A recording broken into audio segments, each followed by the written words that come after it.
Hello student, today I am going to discuss part 2 of mixture chapter from class 8. So let's start the class. আজকে আমরা শুরু করব part 2 থেকে 4.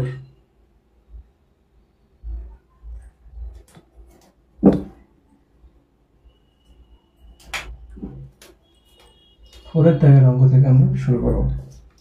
আচ্ছা, অঙ্কটা সবাই একটু বইটা খুলে পড়তে থাকো। বলছে আমিনা বিবি 7:1 অনুপাতে বালি ও সিমেন্ট মিশিয়ে এক গাঁথুনির মশলা তৈরি করেছেন, কিন্তু গাঁথুনির কাজ শেষ হয়ে গেলে দেখা গেল এখনো 72 কিগ্রা মশলা রয়ে গেছে।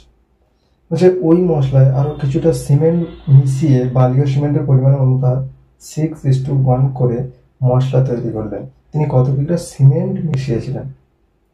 তাহলে অঙ্কটা করার আগে একটু ছবিটা একে বুঝে নিই। মনে করো এটা একটা পাত্র টাইপের আছে। এখানে আমিনা বিবি 7:1 অনুপাতে বালি ও সিমেন্ট মিশিয়েছিল। তাহলে মনে করো এখান থেকে এই পোর্শনটা হচ্ছে বালি আছে, যা 7 ছিল, এবং সিমেন্ট এটা 1 ছিল। এবং এখানে তিনি কি বলছেন যে কিন্তু গাঁথুনির কাজ শেষ হয়ে গেলেও এখনো 72 কিগ্রা মশলা রয়ে গেছে। তাহলে টোটাল এখানে যে বালি ও সিমেন্ট মিশিয়ে মিক্সড করে যে মশলাটা তৈরি করা হয়েছিল সেটা তাহলে টোটাল কতটা? টোটাল হচ্ছে 72 কেজি। তাহলে ওই মশলায় আর কিছুটা সিমেন্ট বালি মিশিয়ে বালি ও সিমেন্টের পরিমাণ অনুপাত 6:1 করে মশলা তৈরি করলেন। তিনি আর কত কিগ্রা সিমেন্ট মিশিয়েছিলেন? তাহলে আমরা একটু লিখে নিই যে বালি ও সিমেন্টের অনুপাতটা কত।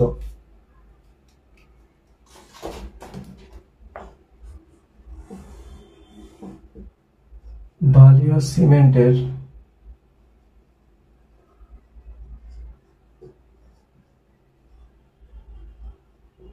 অনুপাত 7:1।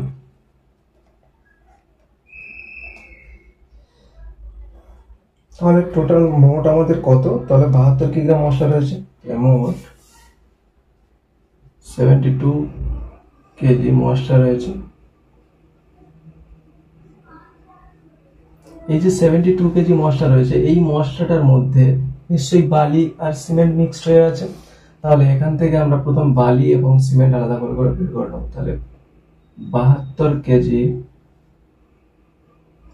মশলাতে বালির পরিমাণ কতটা আছে দেখে নেব। বালির পরিমাণ তাহলে 72 ইন্টু, আমরা আনুপাতিক ভাগার আগেই শিখেছিলাম, তাহলে বালি 7 বাই এই দুটোর যোগফল 8। তাহলে 8 লং 72, 7 লং 63, এত কেজি কিন্তু আমাদের বালির পরিমাণ। তাহলে এবার আমরা বের করে নেবো যে সিমেন্টের পরিমাণটা কত। তাহলে লিখবো যে 72 কেজি মশলাতে সিমেন্টের পরিমাণ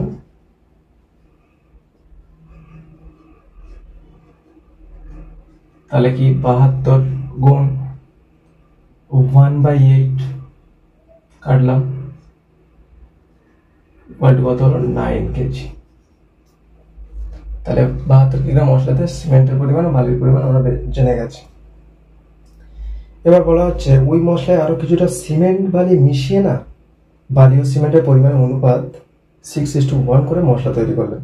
তাহলে কিছুটা সিমেন্ট, মনে করো এই যে জায়গাটা, আমি মনে করো এখান থেকে একটু সিমেন্ট মিক্স করে দিলাম, এখানে একটু সিমেন্ট মিক্স করে দিলাম, ঠিক আছে? কিছুটা সিমেন্ট মিক্স করে দিলাম, দিয়ে বালি ও সিমেন্টের পরিমাণের অনুপাতটা 6:1 করলাম। তাহলে এই অনুপাতটা কি হয়ে গেল? এই অনুপাতটা আমার হয়ে গেল কিন্তু 6:1 হয়ে গেল। এটা সিমেন্ট 1 ছিল। তিনি কত কিগ্রা সিমেন্ট মিশিয়েছিলেন সেটা তো আমরা জানি না, যেহেতু কিছুটা পরিমাণ মিশিয়ে এটি ধরে নিলাম। তাহলে মনে করি x কেজি সিমেন্ট মেশালাম। তাহলে আমাদের এখানে প্রশ্নানুসারে যদি লিখি যে সিমেন্ট আমাদের কত বেরিয়েছিল, মশলাতে সিমেন্টের পরিমাণ ছিল 9 কেজি এবং এখানে তাহলে আমরা লিখে দেবো সিমেন্টের জায়গায় 9 এবং বালি 63 কেজি। তাহলে এই যে আমরা x কেজি এক্সট্রা মেশালাম, তাহলে আমরা সেটা একসাথে অ্যাড করে দিলাম, মেশালাম মানে। তাহলে প্রশ্ন অনুসারে আমরা লিখব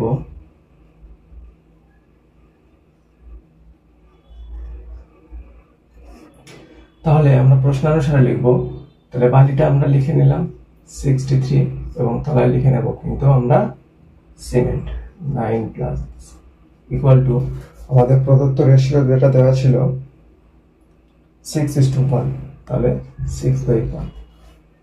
তাহলে আমরা এই সমাধানটা করবো। এবার একটু মুছে দিচ্ছি, তোমরা তুলে নাও।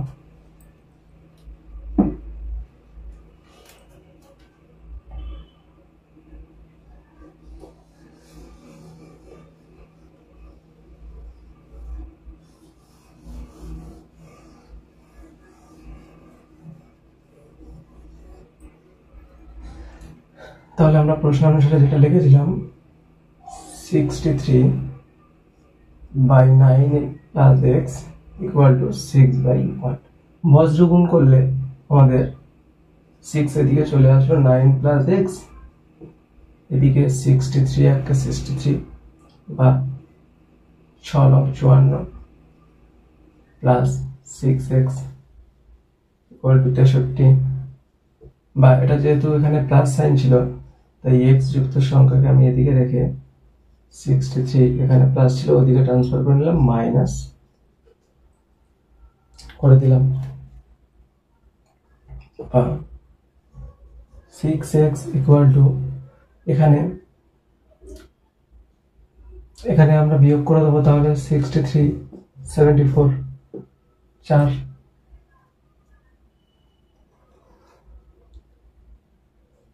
মানে 9 আমরা পেয়ে গেল, বা x ইকুয়াল টু কত 9/6।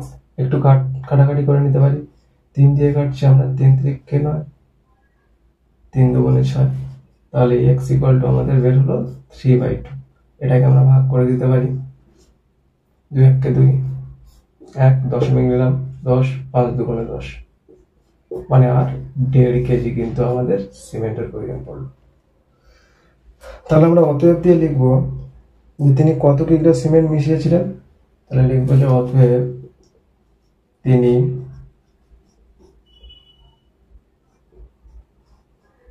1.5 কেজি কিন্তু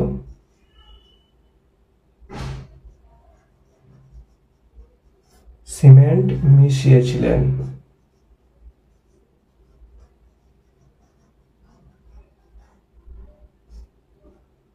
হয়ে গেল।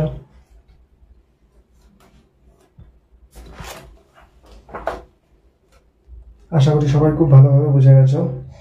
অঙ্কটা তুলে নাও।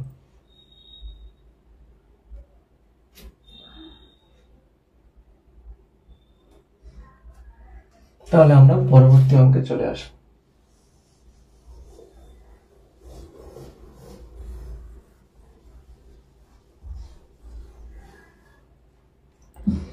পরবর্তী অঙ্ক, সবাই একটু বইটা বের করো। এক ধরনের জার্মান সিলভারের তামা, দস্তা ও নিকেলের পরিমাণের অনুপাত 4:3:2। এই ধরনের 54 কিগ্রা জার্মান সিলভারে আর কত কিগ্রা দস্তা মেশালে সেই পরিমাণের অনুপাত 6:5:3 হবে, হিসাব করে লিখি। তাহলে এখানে কিন্তু 3টি পদার্থ দেওয়া আছে, প্রত্যেকটা অঙ্কে 2টো করে ছিল, কিন্তু এখানে 3টি করে পদার্থ দেওয়া আছে। তাহলে আমরা প্রথমে একটু লিখে নেব যে এখানে একটু আমরা লিখে নেব প্রথমে যে তামা,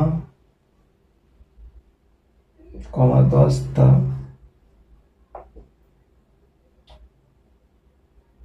ও নিকেলের অনুপাত কত দেওয়া আছে আমরা একটু লিখে নেব, 4:3:2। এই ধরনের 54 কিগ্রা জার্মান সিলভারে আর কত কিগ্রা দস্তা মেশালে সেই পরিমাণের অনুপাত 6:5:3 হবে। তাহলে মনে করো এটা একটা জার্মান সিলভার,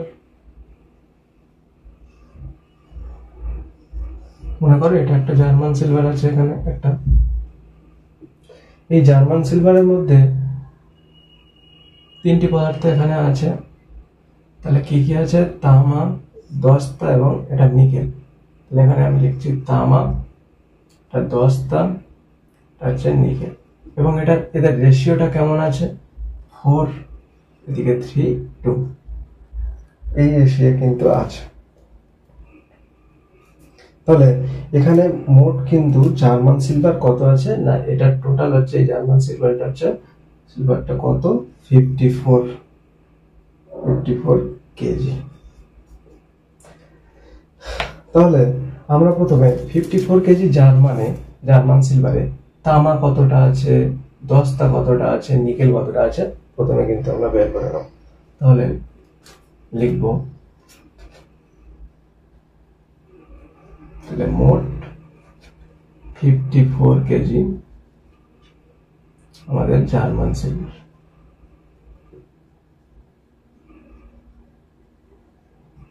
তাহলে যেহেতু তোমরা এর আগের ক্লাসে আনুপাতিক ভাগার বের করা শিখেছো, তাহলে আমি আর ওটা দেখাচ্ছি না, তাহলে একেবারে করতে পারো। তাহলে 54 কেজি জার্মান সিলভারে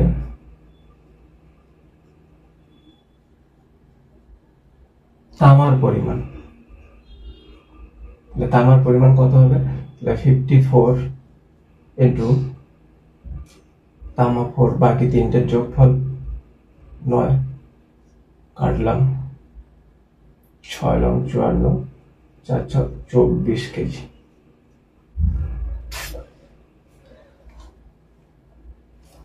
একই রকম ভাবে কিন্তু আমরা আবার লিখে নেবো যে 54 কিগ্রা জার্মান সিলভারে দস্তা কতটা আছে, তাহলে এখানে বের করে নেবো 54 ইন্টু 3/9, তার কারণ এই 3টাই হচ্ছে দস্তা। তাহলে কাটলাম, মানে 18 কেজি। এবং আবারও বের করে নেব যে 54 কিগ্রা জার্মান সিলভারে নিকেল কতটা আছে, তাহলে 54 ইন্টু 2/9, কাটলাম 12 কেজি। তাহলে 54 কেজি জার্মান সিলভারে কতটা তামা, কতটা দস্তা, কতটা নিকেল আছে বের করে নেওয়া হয়ে গেল। এখন আমাদের কি বলছে দেখতে হবে। বলছে ওই জার্মান সিলভারে আর কত কিগ্রা দস্তা মেশালে সেই পরিমাণে অনুপাত 6:5:3 হবে। খুব মনোযোগ দিয়ে দেখতে হবে কিন্তু। আর কত কিগ্রা দস্তা মেশালে, মনে করো এই যে দস্তাটা, এখানে আর কত কিগ্রা দস্তা মেশাতে হবে আমরা তো জানি না। মনে করো আমি এখানে ধরে নিচ্ছি, মনে করো আর এক্স কেজি বা কিগ্রা দস্তা মেশাবো, তাহলে সেই অনুপাতটা বা রেশিওটা আর কিন্তু এটাই থাকছে না। তাহলে সেই রেশিওটা কিন্তু আমাদের পরিবর্তন হয়ে কত হতে হচ্ছে বলতো? আমাদের এখানে হতে হচ্ছে 6:5:3। রেশিওটা আমাদের কিন্তু এইরকম হয়ে যাবে কত কিগ্রা মেশালে। তাহলে আমরা জানি না যেহেতু, তাহলে আমরা ধরে নেবো এক্স কিগ্রা মেশালে। তাহলে লিখবো যে জার্মান সিলভারে লিখবো আর এক্স কিগ্রা দস্তা মেশাতে হবে।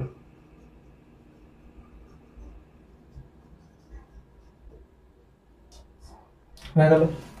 তাহলে তোমরা তুলে নাও। এবার কিন্তু আমরা প্রশ্নানুসারী দিয়ে লিখতে পারি, শর্তানুযায়ী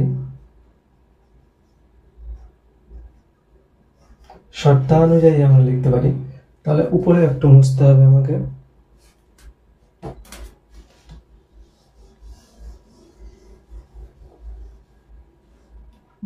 তাহলে ছবিটার দিকে একটু লক্ষ্য রাখো। তাহলে তামাটা আমাদের কত হয়েছে? 24 কেজি, এবং দস্তাটা হয়েছে 18 কেজি, নিকেল হয়েছে 12 কেজি।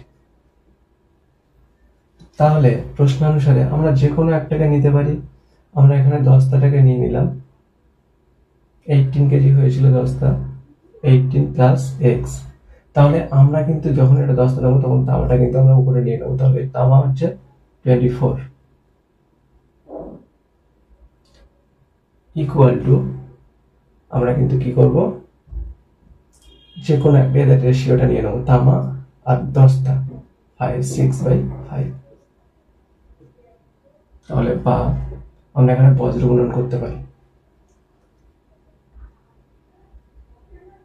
তাহলে এটা আমি গুণাকারে লিখে এদিকে রাখলাম, আর এটা আমরা কোনাকুনি গুণ করে দিলাম। বা 6 × 8 কত, 108 প্লাস 6x, 5 × 20 = 20, হাতে 2 2 4 5 5 10 11 12 3 120, বা 6x ইকুয়াল টু আমরা 120, এদিকে এটা ওপারে নিয়ে যাবো, এটা প্লাস ছিল মাইনাস 108, বা x ইকুয়াল টু, তাহলে আমরা এটা 6x ইকুয়াল টু, এটা মাইনাস করে নিলে কত হবে, 120 থেকে 108 মাইনাস করলে 12, বা x ইকুয়াল টু 12/6, 6 দুগুণে 12, বা x equal to 2 kg is the right answer. তাহলে অতএব দিয়ে আমরা লিখবো, এটা মুছে নিলাম,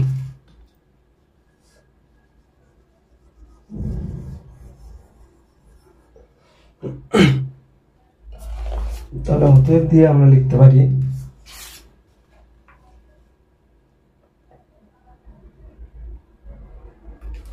ওই জার্মান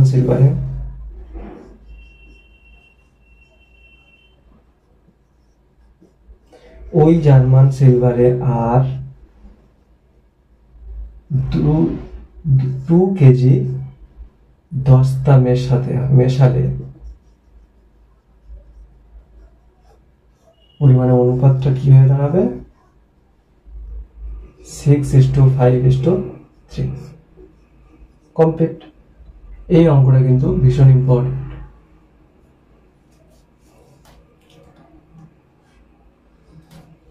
তাহলে তোমরা সবাই তুলে নাও।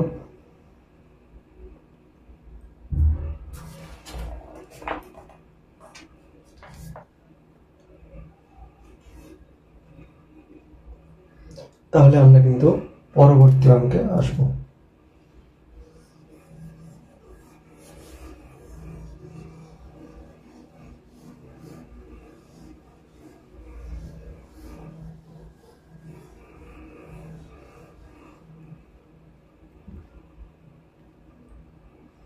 বলছে 2 প্রকার গুঁড়ো সাবানে সোডা ও সাবান গুঁড়োর পরিমাণের অনুপাত যথাক্রমে 2:3 এবং 4:5। যদি প্রথম প্রকারে 10 কিগ্রা এর সঙ্গে দ্বিতীয় প্রকারে 18 কিগ্রা মেশানো হয়, তবে নতুন গুঁড়ো সাবানে কত অংশ সাবান গুঁড়ো থাকবে? তাহলে এখানে অঙ্ক শুরু করার আগে আমাদের একটু বিষয়টা বুঝে নিতে হবে। তাহলে এখানে 2 প্রকার গুঁড়ো সাবান, তাহলে মনে করো এই একটা পাত্র আছে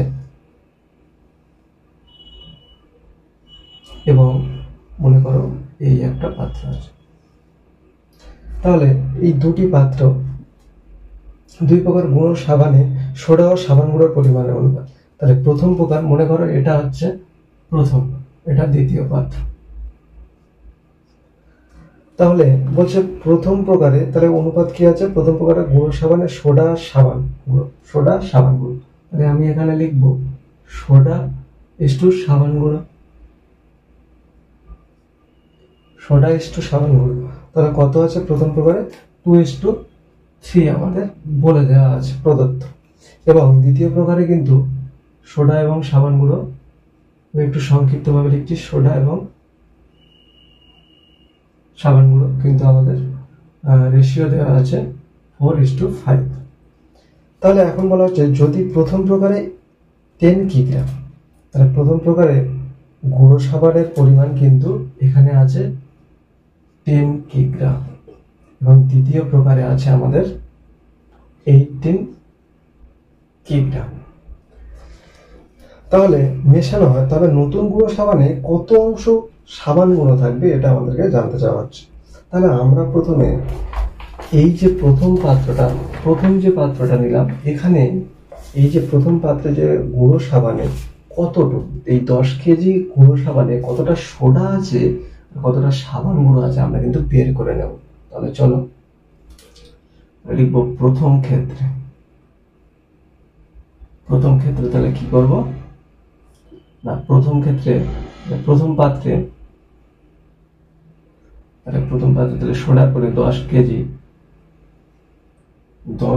কি ছিল এটা, গুঁড়ো সাবান, তাহলে 10 কেজি গুঁড়ো সাবানে সোডার পরিমাণ কত আছে আমাদের?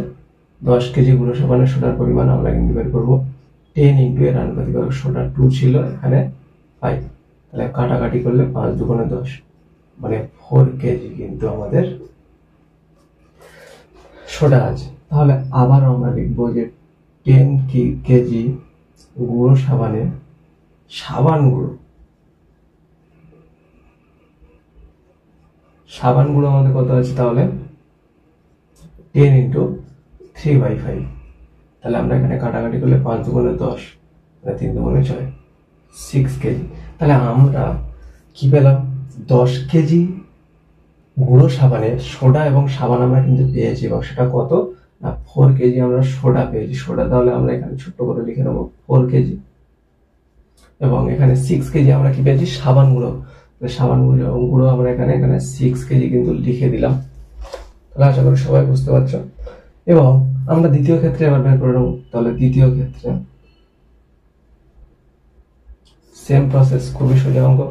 তাহলে এখানে আছে 18 কেজি গুঁড়ো সাবানে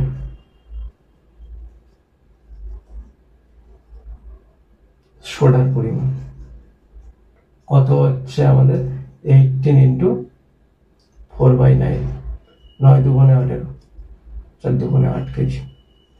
তাহলে আমাদের কত বের হলো? এটা 8 কেজি। আবারে আমরা লিখবো 18 কেজি গুঁড়ো সাবানে সোডা, এবার আমরা লিখবো সাবান গুঁড়ো কত হবে বলো তোমরা? 18 ইন্টু 5/9, 9 দুগুণে 18, 9 দুগুণে 10 কেজি। তাহলে আমরা এখানে লিখে দেবো 10 কিগ্রা বা কেজি। এই পর্যন্ত সবাই ক্লিয়ার? এখন আমাদেরকে বলা হচ্ছে যদি প্রথম প্রকারে 10 কিগ্রা এবং সঙ্গে দ্বিতীয় প্রকারে 18 কিগ্রা মেশানো হয়, তবে নতুন গুঁড়ো সাবানে কত অংশ সাবান গুঁড়ো থাকবে? নতুন যে গুঁড়ো সাবানটা তৈরি করছি, আচ্ছা নতুন যে গুঁড়ো সাবানটা তৈরি করছি, মনে করো এখানে একটা যে পাত্র আছে আমার, এই পাত্রটার মধ্যে আমরা কিন্তু গুঁড়ো সাবানটা যদি এই পাত্র থেকে এই পাত্রে ঢালি, এটা এই প্রথম পাত্রের গুঁড়ো সাবানটা এখানে ঢাললাম এবং দ্বিতীয় পাত্রের গুঁড়ো সাবানটা এখানে ঢাললাম, তাহলে আমাদের কত হচ্ছে? টোটাল 10 কেজি ছিল, প্লাস ওর সাথে আরো 18 কেজি কিন্তু আমরা ঢেলে দিলাম। তাহলে টোটাল আমরা কত পেলাম? 28 কেজি কিন্তু আমরা সাবান গুঁড়ো টোটাল পরিমাণ প্রথম এবং দ্বিতীয় পাত্রে উভয় ধরে। আশা করি তোমরা খুবই ভালোভাবে বুঝতে পারছো। তবে নতুন গুঁড়ো সাবানে কত অংশ সাবান গুঁড়ো থাকবে? তাহলে নতুন গুঁড়ো সাবানে কত অংশ? অতএব এখানে আমরা লিখবো যে অতএব নতুন গুঁড়ো সাবানে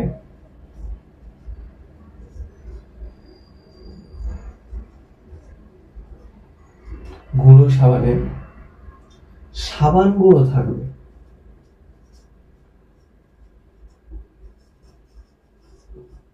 তাহলে নতুন গুঁড়ো সাবানে আমাদের সাবান গুঁড়ো কি থাকবে? আমরা দেখে নিই নতুন গুঁড়ো সাবানে সাবান গুঁড়ো। তাহলে আমাদের নতুন গুঁড়ো সাবানে আমাদের কত অংশ? টোটাল আমাদের ছিল কত? 28, তাই না? এবং আমাদের সাবান গুঁড়ো আমরা যদি প্রথম ক্ষেত্রে দেখি, তাহলে প্রথম ক্ষেত্রে আমাদের সাবান গুঁড়ো হয়েছিল 6 কেজি, প্লাস দ্বিতীয় ক্ষেত্রে আমাদের কত হয়েছিল? 10 কেজি। তাহলে আমরা এখানে লিখে দিলাম, তাহলে এখানে 16 বাই এখানে 28। তাহলে আমরা একটু কাটাকাটি করি, 4 দিয়ে কাটছি, 4 4 16, 4 সাথে কিন্তু 28। তাহলে আমরা এখানে 4/7 ইজ দ্য রাইট আনসার পেয়ে গেলাম। তাহলে অতএব লিখবো যে কত অংশ গুঁড়ো সাবান থাকবে নতুন গুঁড়ো সাবানে, কত অংশ গুঁড়ো সাবান থাকবে, সাবান গুঁড়ো থাকবে। তাহলে তোমরা লিখে নাও 4/7 অংশ কিন্তু সাবান গুঁড়ো থাকবে। This is the right answer. আশা করি আমরা সবাই ভালোভাবেই বুঝতে পেরেছ। যদি না কেউ বুঝতে পারো তাহলে অবশ্যই কমেন্ট সেকশনে এসে কমেন্ট করে জানিও।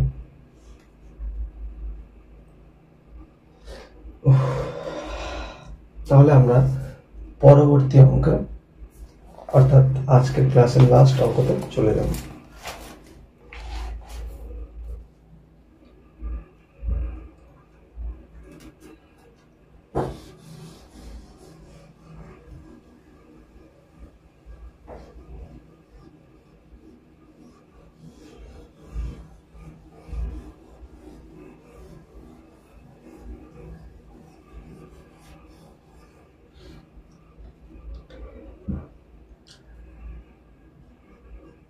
7 দাগের অঙ্কে আমরা চলে গেলাম। অঙ্কটা করবো আমরা। বলছে দুটি সমান আয়তনের পাত্রে যথাক্রমে 1/3 এবং 1/4 অংশে ফলের রস ছিল। তাহলে আমি পাত্র দুটির অবশিষ্টাংশ জলপূর্ণ করে, মানে অর্ধেকটা অংশ জলপূর্ণ করে একটি পাত্রে সমগ্র জল মিশ্রিত ফলের রস ঢাললাম। নতুন পাত্রে ফলের রস ও জলের পরিমাণের অনুপাত কত হয়? তাহলে ভালো করে বুঝতে হবে, দুটি সমান আয়তনের পাত্রে যথাক্রমে 1/3 ও 1/4 অংশ ফলের রস ছিল।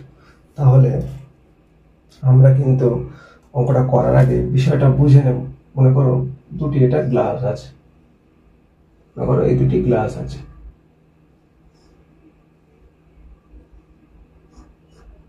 এই দুটি মনে করো গ্লাস আছে। তাহলে দুটি সমান আয়তনের পাত্রে যথাক্রমে, তাহলে প্রথম দুটি, তাহলে দুটি যেহেতু বলা হয়েছে, তাহলে প্রথম এটা মনে করো এটা প্রথম পাত্র, এটা দ্বিতীয় পাত্র।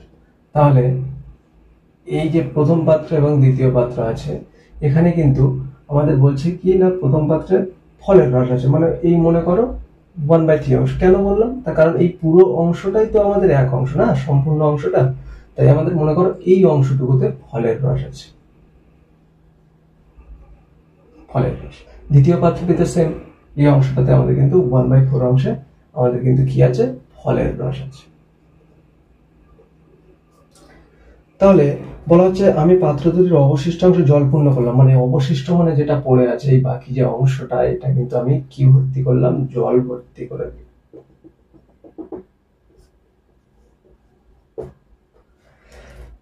বলছে অন্য একটি পাত্রে সমগ্র জল মিশ্রিত ফলের রস ঢাললাম। নতুন পাত্রে ফলের রস ও জলের পরিমাণ অনুপাত কি হবে?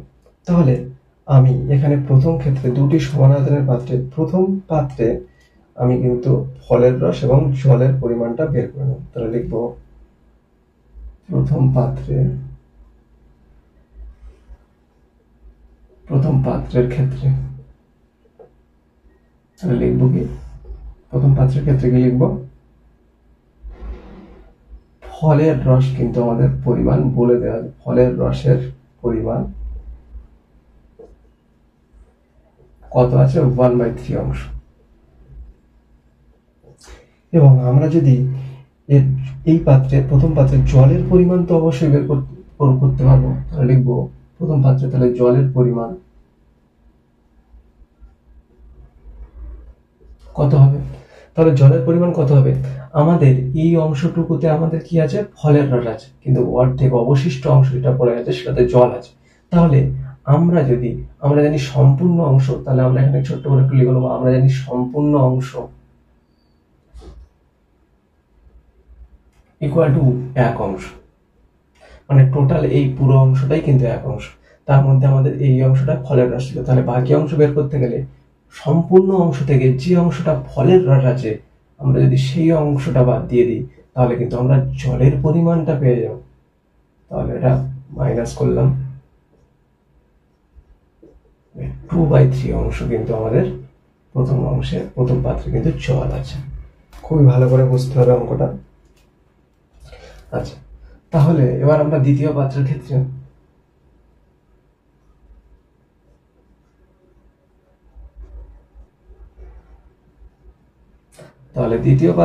আমরা কি করব, একই রকম ভাবে ফলের রসের পরিমাণ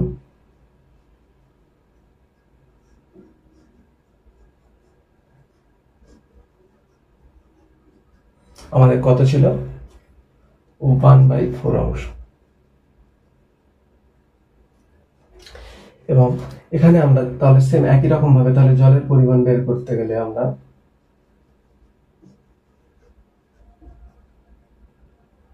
সম্পূর্ণ অংশ থেকে কিন্তু ফলের রসের অংশটাই বাদ দিয়ে দেবো, 3/4 অংশ। তাহলে দেখো ভালো করে, আমরা কিন্তু প্রথম অংশে কতটা ফলের রস এবং জলের পরিমাণ সবকিছু পেয়ে গেলাম, প্রথম পাত্রে দ্বিতীয় পাত্রেও পেয়ে গেলাম। এখন বলা হচ্ছে যে পাত্র দুটির অবশিষ্টাংশ জলপূর্ণ করে একটি পাত্রে সমগ্র জল মিশ্রিত ফলের রস ঢাললাম। একটি পাত্রে সমগ্র জল মিশ্রিত ফলের রস ঢাললাম মানে কি, এই যে মনে করো এখানে আরো একটা মনে করো পাত্র কথা বলা হচ্ছে, কিন্তু এই পাত্রটিতে কিন্তু কি হচ্ছে না, আমরা ফলের রসটাও ঢালছি এবং জলের পরিমাণগুলোও ঢালছি। তাহলে ফলের রসের পরিমাণ কত ছিল? 1/3 অংশ ছিল, ফলের রস ছিল 1/3, এবং জল আরো একটা দ্বিতীয় পাত্রে ফলের রস কত ছিল? 1/4 অংশ। এবং প্রথম পাত্রে জলের পরিমাণ কত ছিল? 2/3 অংশ। প্লাস আমরা সেখানে কি পাচ্ছি? দ্বিতীয় পাত্রে আমাদের জলের পরিমাণ 3/4 অংশ। মানে এটা বুঝতে পারলে তো?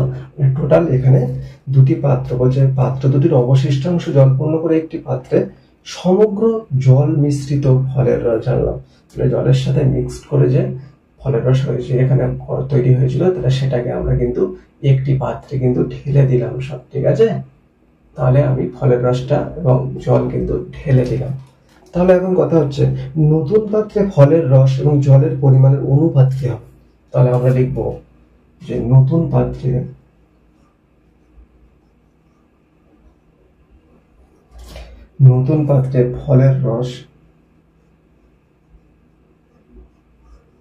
ফলের রসের পরিমাণ আমরা কি করব? ফলের রস আমরা যোগ করে দেবো।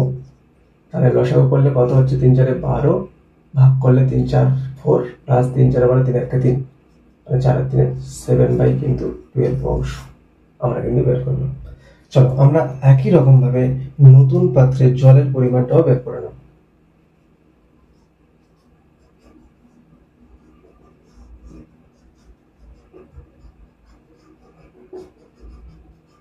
তোমরাই এটা বলো জলের পরিমাণ কত হবে? তাহলে আমরা কি করব? 2/3 অংশ আমরা কিন্তু এই যে জলের অংশটা প্লাস 3/4। তাহলে তোমরা এটা তুলে নাও, আমি এটা এখানে ধরবে না, তাই এখানে লিখতে হবে। আশা করি তোমরা খুবই ভালোভাবেই বুঝতে পারছো। না বুঝতে পারলে অবশ্যই বলো।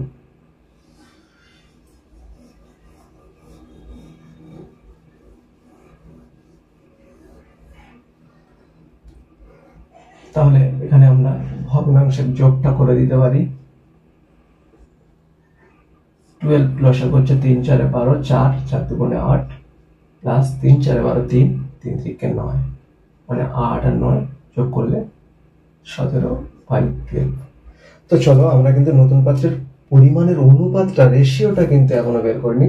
তাহলে আমরা অতএব দিয়ে লাস্ট লাইন লিখবো যে নতুন পাত্রের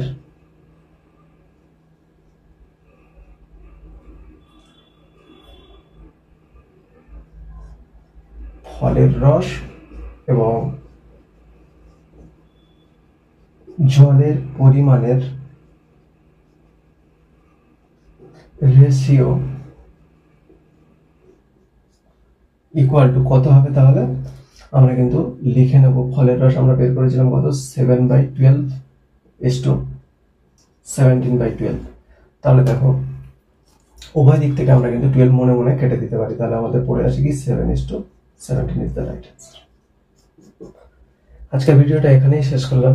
যদি ভিডিওটা তোমাদের ভালো লেগে থাকে এবং বুঝতে যদি কোনো জায়গায় সামান্য অসুবিধা হয়ে থাকে অবশ্যই আমাকে কমেন্ট করে জানিও। Good night.